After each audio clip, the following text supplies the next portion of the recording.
저희는 이 시간 함께 예배를 드리고 있죠. 여러분, 예배는 뭐라고 생각하시나요? 보통 하나님을 높여드리는 모든 행위를 통칭해서 우리는 예배라고 부릅니다. 예배를 영어로 worship이라고 하죠. 가치가 있는 이라는 뜻의 worth와 신분이나 지위를 뜻하는 ship이라는 단어에서 유래됐다고 합니다. 그러니까 예배는 어원적으로 하나님께 최상의 가치를 두는 것, 그것을 바로 우리는 예배라고 부릅니다.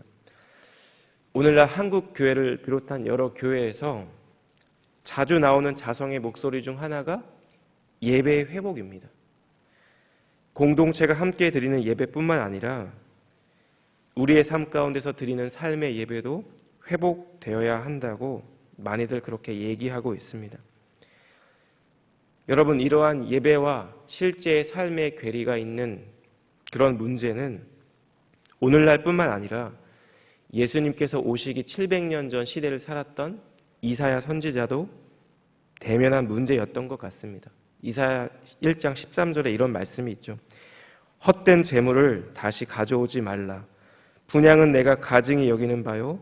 월삭과 안식일과 대회로 모이는 것도 그러하니 성회와 더불어 아울러 악을 행하는 것을 내가 견디지 못하겠노라. 제사에는 많은 재물을 갖고 와서 예배를 드리지만 정작 그들의 삶 가운데 예배가 없다고 하나님이 말씀하고 있는 것입니다. 하나님의 백성이라고 불리는 자들이 예배는 드리는데 그들의 삶 가운데 악을 행하는 것을 주님이 도저히 견딜 수 없다고 호소하고 계신 것입니다. 예수님께서 마태복음 23장 3절에 서기관들과 바리새인을 가리켜서 하신 말씀이 이것입니다. 그러므로 무엇이든지 그들이 말하는 바는 행하고 지키되 그들이 하는 행위는 본받지 말라. 이렇게 경고해 주셨습니다. 왜일까요? 그들이 가르치는 바와 그들의 삶이 달랐기 때문입니다. 여러분, 그렇다면 우리는 우리의 삶 가운데 하나님께서 원하시는, 하나님께서 또 받기 원하시는 참된 예배는 무엇일까요? 저는 이 아침 함께 설교를 준비하고 또 말씀을 묵상하며 성도의 삶 가운데 발견되어야 하는 그런 참된 예배자의 모습을 좀 함께 묵상하게 됐고, 또 함께 말씀을 나누는 가운데 우리의 삶에 그런 동일한 예배의 회복이 있었으면 하는 그런 바람이 생겼습니다. 첫 번째로 본문의 말씀은 형제를 사랑하고 나그네를 대접하는 것, 그리고 고난받는 자와 함께 고난을 받는 것, 그것이 참된 예배자의 삶이라고 이야기하고 있습니다.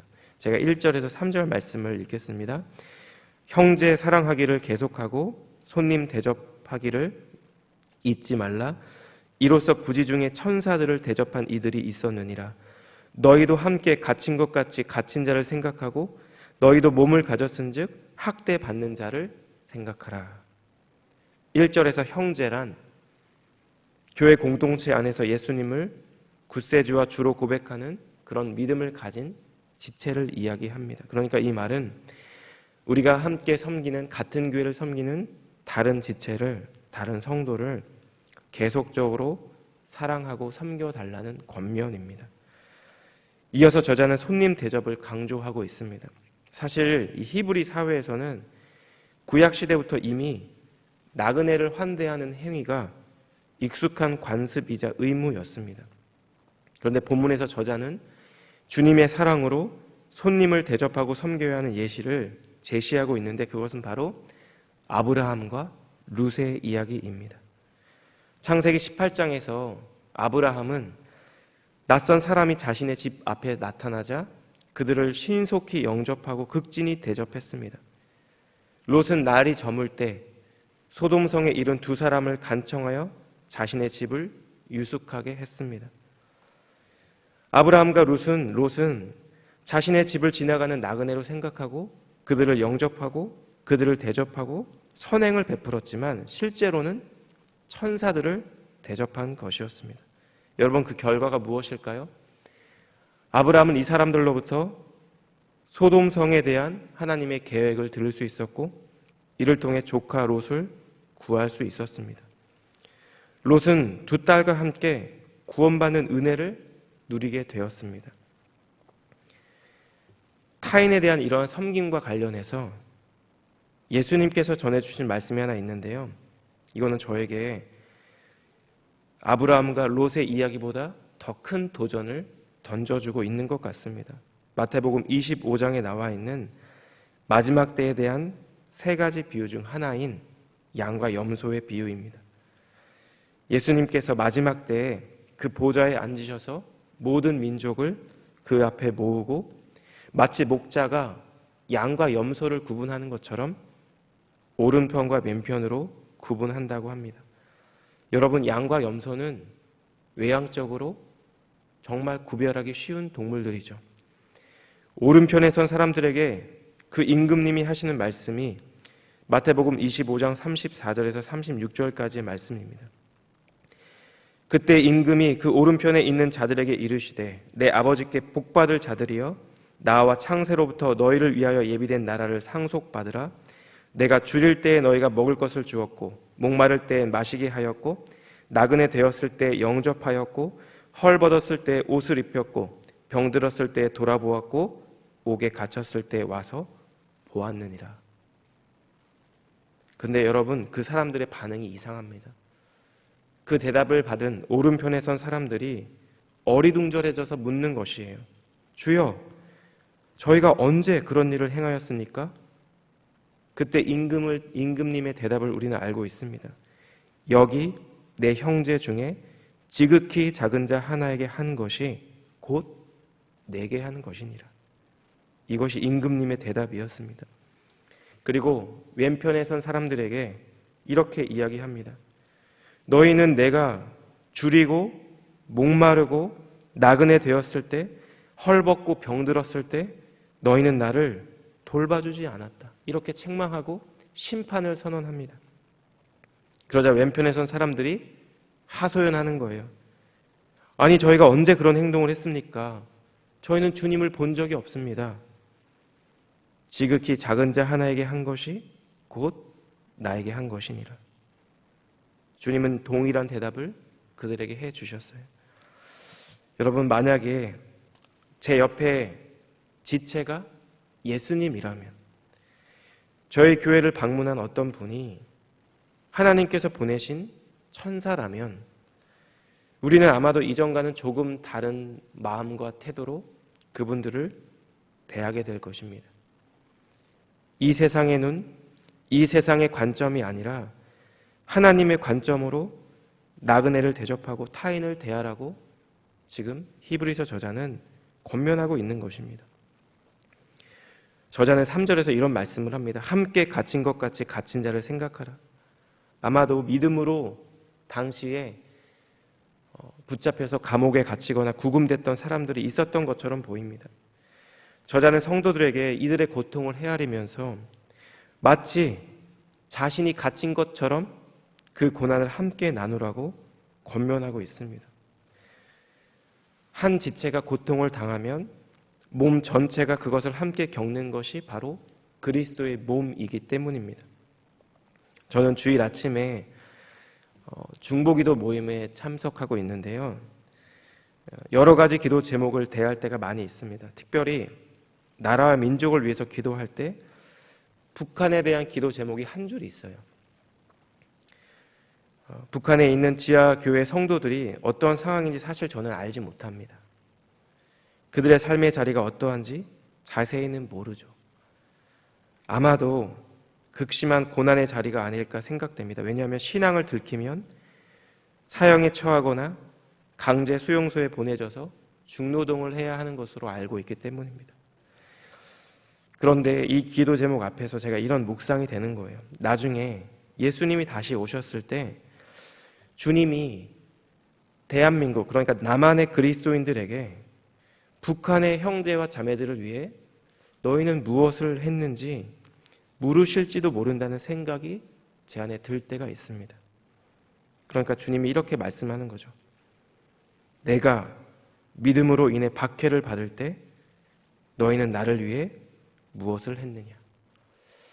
주님이 이렇게 물어보실 때 우리는 무엇을 대답해야 할까요? 기독교 역사가인 하르낙이라는 사람은 초대교회 그리스도인의 사랑의 고백은 말로만 그치는 것이 아니라 그 안에 힘과 행동이 담겨 있다고 말한 바 있습니다. 여러분, 가장 유명한 성경 구절 중 하나가 요한복음 3장 16절이죠. 하나님이 세상을 이처럼 사랑하사 독생자를 주셨으니 이는 그를 믿는 자마다 멸망하지 않고 영생을 얻게 하려 하심이라. 이 세상을 사랑하시는 주님의 마음은 그냥 그 마음만으로 그치지 않았습니다. 그 사랑 때문에 주님은 당신의 하나뿐인 독생자를 이 세상에 보내주셨습니다. 우리가 아직 죄인 되었을 때에 그리스도께서 우리를 위하여 죽으심으로 하나님께서는 우리에 대한 주님의 사랑을 확증해 주셨고 보여주셨습니다.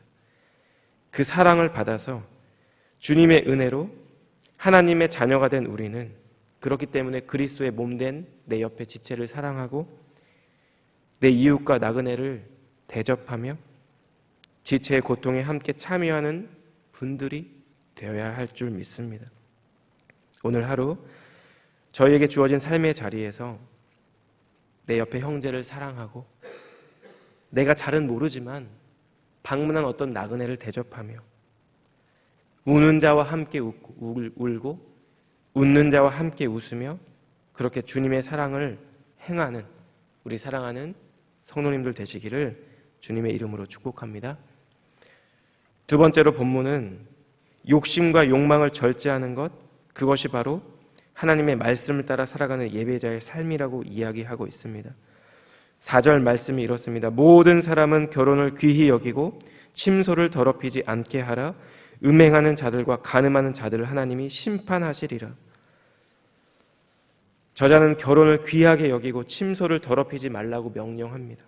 사실 음행과 간음은 초기 기독교 사회에서 가장 경계하던 죄악 중 하나로 여겨지고 있습니다. 왜냐하면 고대의 음행이 이루어지는 장소 중 하나는 이방 신전이기 때문입니다.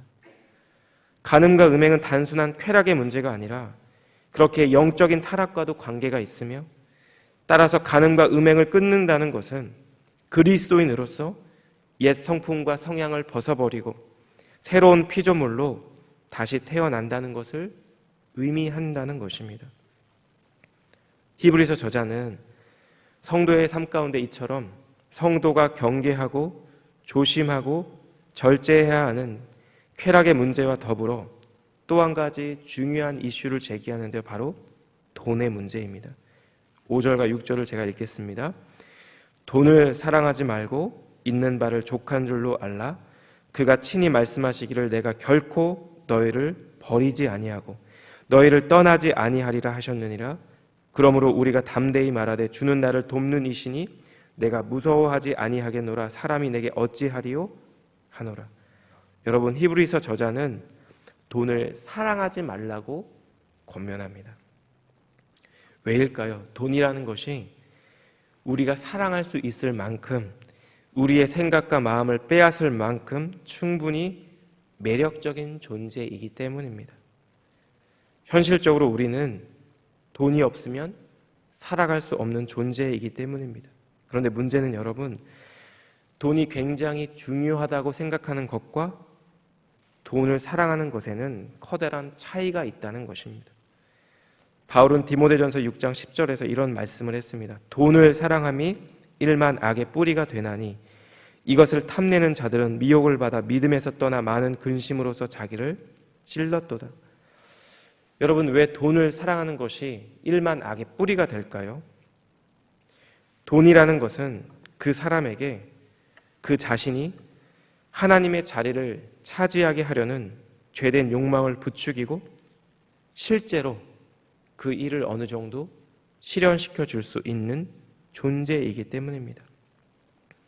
우리 인간의 사회는 예나 지금이나 돈이 있으면 모든 것이 다 되는 것처럼 보이는, 실제로 그렇다는 것이 아니라 그렇게 보이는 사회를 살아가고 있습니다. 사도행전 22장에 바울을 채찍질하려고 할 때 바울이 로마 시민권자임을 밝히자 이 보고를 받은 천부장이 한 말이 이것입니다.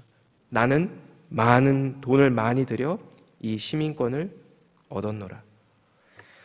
오늘날 종종 정치 사회면에 이슈가 되는 사건들 중 하나는 제게 어떤 인사가 정치 권력자들에게 로비를 해서 자신의 죄를 감추거나 탈세를 하거나 또 다른 막대한 부를 쌓는 이야기입니다. 돈은 우리의 필요를 채울 뿐 아니라 우리의 욕심과 욕망을 채우는 도구가 된다는 것입니다. 그리고 이러한 경험들이 쌓이면 어느새 그 사람은 돈이 하나님의 자리를 대체하게 된다는 것입니다.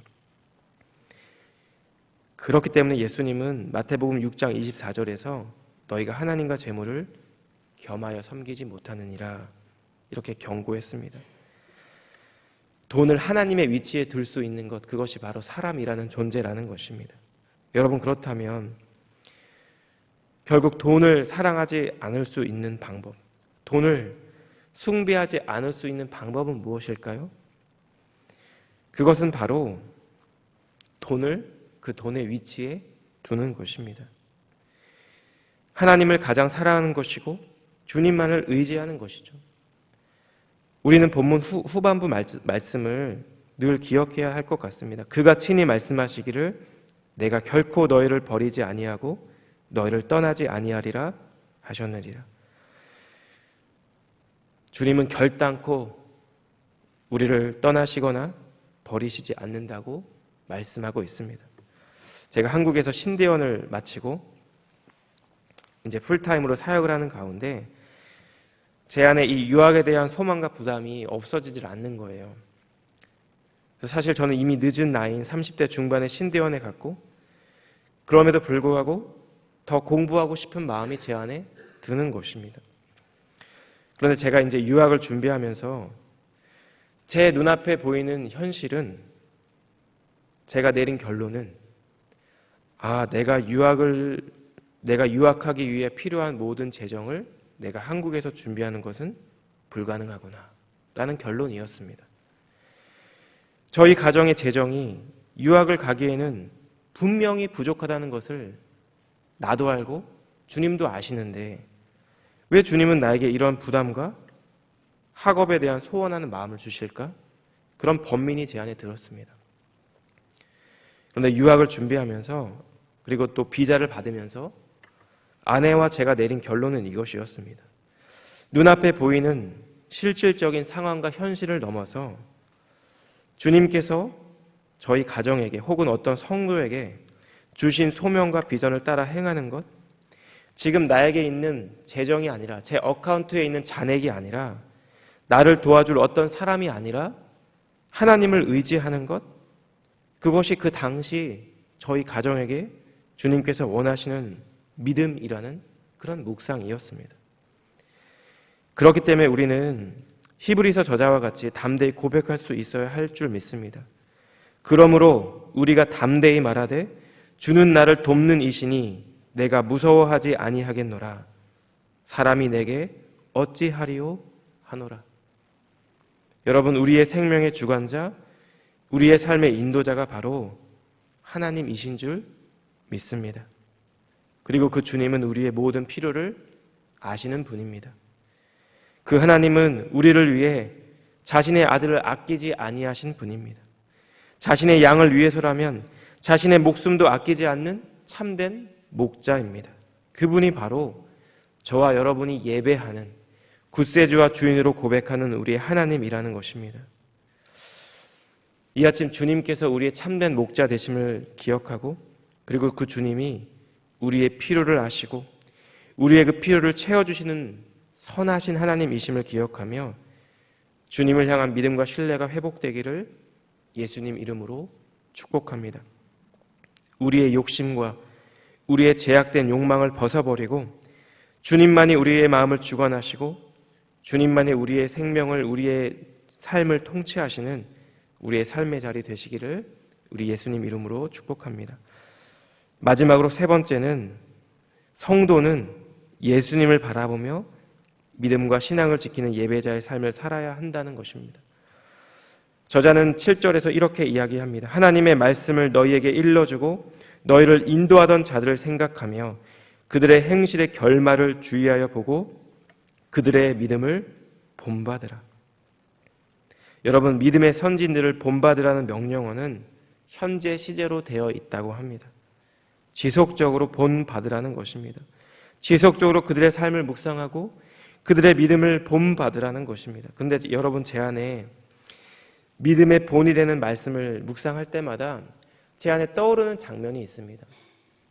저희 집에는 7살, 4살 된 두 남자 아이들이 있는데요. 잘 아시겠지만 아이들 훈육할 때가 이제 많이 생기고 있습니다. 무언가 잘못을 했거나 저거는 꼭 얘기해 줘야겠다라고 생각이 들 때 모든 부모님들이 그러시겠지만 이제 저는 아이를 데리고 집안 어딘가로 데리고 들어갑니다. 때로는 그 어떤 아이의 행동에 제 마음이 많이 상해서 좀 떨리는 목소리로 아이를 다그칠 때도 있습니다.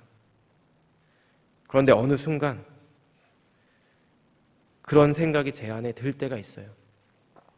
내가 지금 내 자녀에게 지적하고 있는 그 잘못된 습관, 태도의 문제로부터 나는 자유로울까? 부모인 내가 지적하고 있는 내 자녀의 그 잘못을 하나님께서도 종종 내게 지적하고 있는 그 잘못이 아닐까?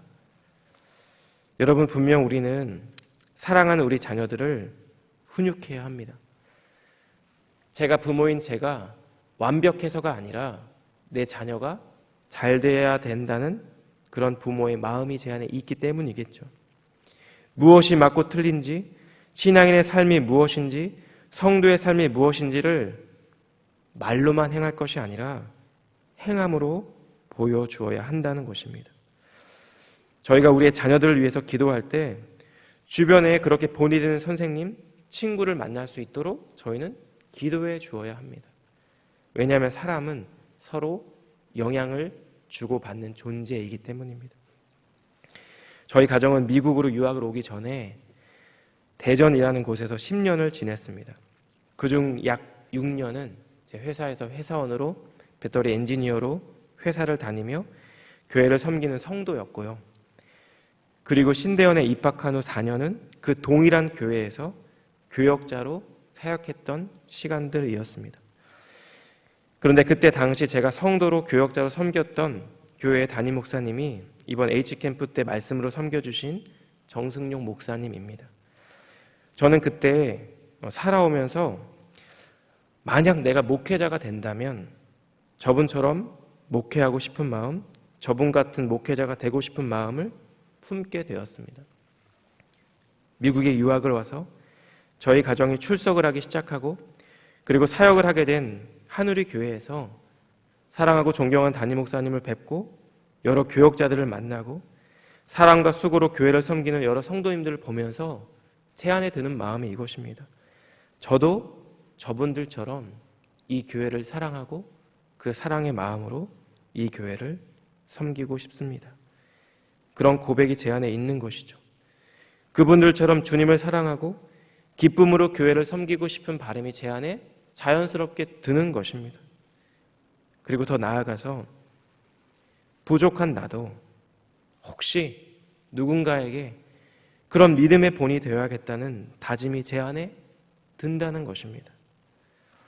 여러분, 나의 삶에 귀한 도전을 주는 그런 믿음의 선진들이 그렇게 살아갈 수 있었던 이유가 무엇일까요? 우리가 다른 누군가에게 그런 믿음과 신앙의 본이 되는 삶을 살아갈 수 있는 이유는 무엇일까요? 그것은 오늘 8절 말씀과 같이 어제나 오늘이나 영원토록 동일하신 주님을 우리는 바라보는 사람들이기 때문입니다. 주님은 주 1세기 초대교회를 섬겼던 믿음의 선진들의 삶의 자리에서도 그리고 오늘날 우리 사랑하는 하늘의 교회를 섬기는 모든 성도님들의 삶의 자리에서도 동일하게 함께 하시고 우리의 믿음의 본이 되시는 예수님인 줄 믿습니다. 그 주님을 바라보며 하나님께서 허락해 주신 내 옆에 공동체의 지체를 사랑하고 그들을 예수님께 대하듯 또 나그네를 섬기며 참된 사랑 안에 거하는 우리 사랑하는 성도님들의 복된 삶이 되시기를 우리 주님 이름으로 간절히 축복합니다. 함께 기도하겠습니다. 하나님, 오늘도 저희 모두를 예배의 자리로 인도해 주심을 감사합니다. 거룩하신 주님, 우리의 삶 가운데 내 이웃을 내 몸과 같이 사랑하는 참된 사랑이 회복되기를 원합니다. 나그네를 대접하고 고난 가운데 있는 지체를 위해 기도하며 그들의 고난에 함께 참여하는 저희 모두가 되기를 원합니다. 주님, 저희 안에 참된 거룩과 선결함을 회복시켜 주시옵소서. 하나님만을 의지하는 순전한 믿음이 세워지게 하여 주시옵소서. 그래서 우리의 믿음이, 우리의 신앙이 또 다른 누군가에게 귀한 신앙의 본이 되는 그런 귀한 은혜를 저희 모두에게 허락하여 주시옵소서. 어제나 오늘이나 변함없으신 예수님을 바라보며 주님께서 허락해 주신 귀한 교회를 함께 세워가는 저희 모두가 되게 하여 주시옵소서. 우리 가운데 그렇게 행하실 주님께 감사드리며 이 모든 말씀 존귀하신 예수님 이름으로 기도드렸습니다. 아멘.